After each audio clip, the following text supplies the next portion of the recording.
అందుకదా వినండి బాబు. ఈ రోజు శుక్రవారం కదంటే సంపలకి వెళ్తే మేక తలకి అనిపించింది బాబు.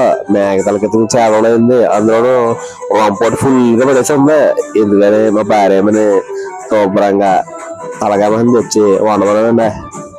దాంట్లో కొన్ని కరివేపాకు ఎండుమిరకాయలు మసాలా వేసి తలకాయ మాసం అయితే ఇరగొడేసింది బాబా. దానికి కాంబినేషన్ గా బాగోదని చెప్పేసి మటన్ దమ్ బిర్యానీ చెప్పినానండి మా భార్య మంది. పాపం ఓపుతో కాకుండా జాగ్రత్త చేసిందండి. పైన ప్రేమతోటి జీడిపప్పు మద్దలు కూడా వేసి కలిపిందండి బాబు. అదిరిపోయింది. దాంట్లోనూ శాంపుల్కి ఎలా ఉందో చూడండి అని చెప్పి కొద్ది ప్లేట్లు వేసి పెట్టిందండి బాబా. అయ్యి బాబోయ్, ముక్కలు తింటా ఉందండి. రుచి అయితే అదిరిపోయింది. దాని తగ్గట్టు మటన్ దమ్ బిర్యానీ వెరైటీగా వేసి ఏదైనా వేసుకుంటే బాగుంటది. కాకపోతే వెరైటీగాను తలకాయ మాసం వేసుకుని దాంట్లో కొంచెం నిమ్మకాయ పిండి తింటా ఉందండి. రుచి అయితే అదిరిపోయింది. మీరు కూడా ఈసారి ట్రై చేయండి ఎలా ఉండదు. అందులోనూ ఇలాగ చూస్తుందంటే రుచి తెలుతులేదండి.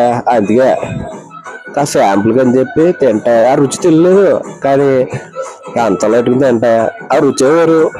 మీరు కూడా ఈసారి ఇలా ట్రై చేయండి. నేనైతే స్టాఫ్ గా తిని పిండికి శుభ్రంగా తినేనండి. ప్లేట్ అయితే ఖాళీ అయిపోయింది.